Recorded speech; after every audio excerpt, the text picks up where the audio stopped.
प्यारे बच्चों, आज हम आपके लिए 12th क्लास के एसी इंडक्टर लेकर के आए हैं। उससे पहले आपको मैं अपने बारे में थोड़ा सा एक बात बताऊं।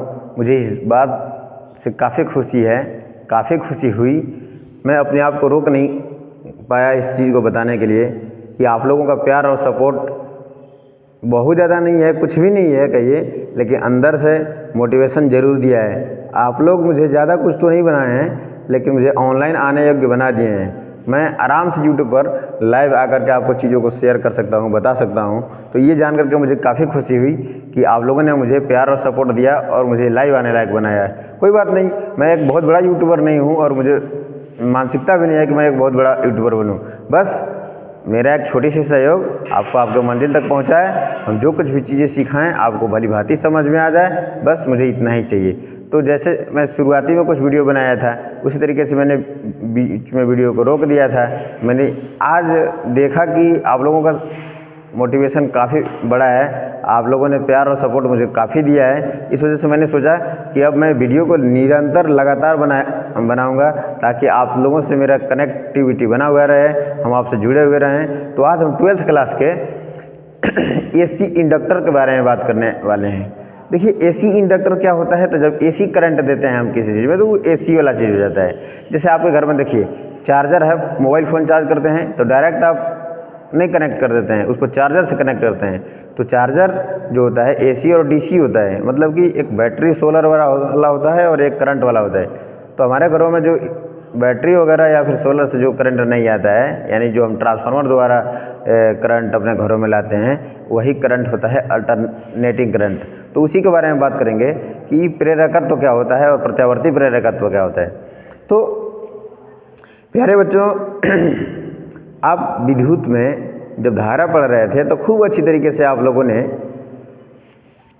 ये टेढ़वा के बारे में पढ़ लिए हैं। ये देखिएगा, टेढ़वा हम क्या कहना चाह रहे हैं, आप इसको भली भांति जान रहे हैं।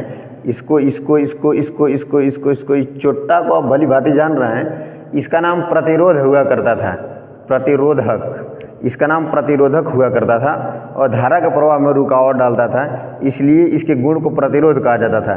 बस ठीक इसी तरीके से एक ऐसा इक्विपमेंट है, जैसे प्रतिरोधक एक वस्तु है जो धारा के प्रवाह में रुकावट डालता है, उसी तरह से सेम इसी तरीके से काम करने वाला चुंबकीय क्षेत्र के आधार पर एक इक्विपमेंट यानी एक उपकरण बनाया गया है, जो जिसको कि किसी कुंडली में चुंबकीय क्षेत्र में रख करके, किसी कुंडली को चुंबकीय क्षेत्र में रख करके धारा प्रवाहित करेंगे तो इसके अंदर एक स्वतः ही ऐसा गुण उत्पन्न हो जाता है जो आने वाली धारा का विरोध करता है। नहीं समझे आप, एक बार फिर से समझिए।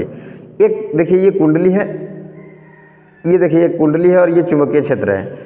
तो इस कुंडली को इस चुंबकीय क्षेत्र में हम रख दिए और इस कुंडली में जैसे ही धारा प्रवाहित करेंगे तो इसके ऊपर एक बल कार्य करेगा, जो बल कार्य करेगा और बल कार्य करेगा जो इसको घुमाने की कोशिश करेगा। तो ये जब जैसे ही घूमेगा तो कुंडली में लगातार उसके चुंबकीय क्षेत्र में, या कहिए कि उसके फ्लक्स में लगातार परिवर्तन होगा, जिसके कारण इस कुंडली में स्वतः ही एक धारा बनेगा और ये जो धारा होगा पहले से जो आ रही होती है ना धारा, उसका विरोध करेगा। तो इसी का नाम प्रेरकत्व है या प्रेरण है। तो प्रेरण का मतलब आप समझ गए थे कि एक नई धारा बनना। ये एसी प्रेरकत्व जो है ये किसी चालक का यानी कुंडली का एक ऐसा गुण है जिसके कारण नया जो धारा प्रेरित होता है वो आने वाली धारा का विरोध करता है। जैसे धारा के प्रवाह में रुकावट, यानी जैसे धारा बहने के प्रवाह को प्रतिरोध होता है, जो रुकावट डालता है, विरोध करता है कि नहीं, हम करंट को नहीं जाने देंगे।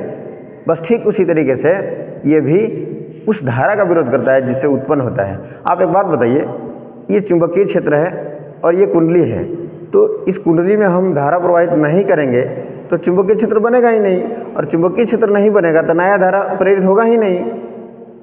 तो नया धारा प्रेरित करने के लिए हम क्या करते हैं, तो चुंबक में धारा प्रवाहित करते हैं। चुंबक को जैसे ही धारा प्रवाहित करेंगे एक नई धारा बनेगा, लेकिन जो नई धारा निकलेगा ना, वो धारा पुरानी वाला धारा यानी कि जो पहले से करंट आ रहा होता है ना, उसका चुट्टा का विरोध करने लगता है कि नहीं तू भागो भागो, नहीं तू भागो भागो, तो उसका विरोध करने लगता है। यही है प्रत्यावर्ती प्रेरकत्व। हाँ, उसके साथ साथ विरोध तो ही करता है, लेकिन जैसे हम करंट देंगे तो विद्युतीय क्षेत्र बनेगा, यानी विद्युतीय ऊर्जा वहाँ पर बनेगा। तो ई इंडक्टरवा क्या करेगा कि इस विद्युतीय ऊर्जा को अपने अंदर भर के रख लेगा, संचित करके रख लेगा। जैसे बैटरी में आप कैसे करते हैं, विद्युतीय ऊर्जा को भर करके रख देते हैं ताकि आप बाद में धीरे धीरे उसका खपत करके आप अपना काम निकाल सकेंगे। तो ठीक उसी तरीके से चुंबकीय क्षेत्र यानी चुंबकीय ऊर्जा को करंट देंगे, चुंबकीय क्षेत्र बनेगा, यानी उस चुंबकीय क्षेत्र को चुंबकीय ऊर्जा के रूप में संग्रहित करने का काम करता है यही चोट्टा। इसका नाम है एसी इंडक्टर। ये क्या करता है, विद्युतीय ऊर्जा को चुंबकीय ऊर्जा के रूप में अपने में संचित करके रखता है। तो आपको इतना समझ में आया कि ये प्रेरकत्व जो है, जैसे ये करंट देंगे चारों ओर चुंबकीय क्षेत्र बनेगा और स्वतः ही एक नई धारा बनेगी, और ये जो नई धारा बनेगी वो पुराने वाला धारा का विरोध करेगी और साथ साथ इसी ऊर्जा को चुंबकीय ऊर्जा के रूप में अपने अंदर भर करके रख लेगी। तो आपको समझ में आया कि एसी इंडक्टर होता क्या है। वही मैंने वहाँ पे समझाया है कि प्रत्यावर्ती प्रेरकत्व जो है किसी कुंडली का एक ऐसा गुण है जिसके कारण उसमें धारा प्रवाहित करने पर चुंबकीय क्षेत्र का निर्माण होता है, और इसी चुंबकीय क्षेत्र में लगातार परिवर्तन के कारण एक ईएमएफ बनता है जो फैराडे के नियम के अनुसार बनता है। और फैराडे के नियम के अनुसार प्रेरित धारा तो बना, इस प्रेरित धारा जो होगी आने वाली पुरानी धारा का विरोध करेगी। अच्छा, ये तो हुआ इसके बारे में। और ये क्या करेगा, तो इसी ऊर्जा को जो पहले से हमने धारा दिया था उससे जो विद्युतीय ऊर्जा प्राप्त हुआ था, उस ऊर्जा को यही इंडक्टर वा चुंबकीय ऊर्जा के रूप में अपने अंदर भर करके रख लेगा। बात खत्म।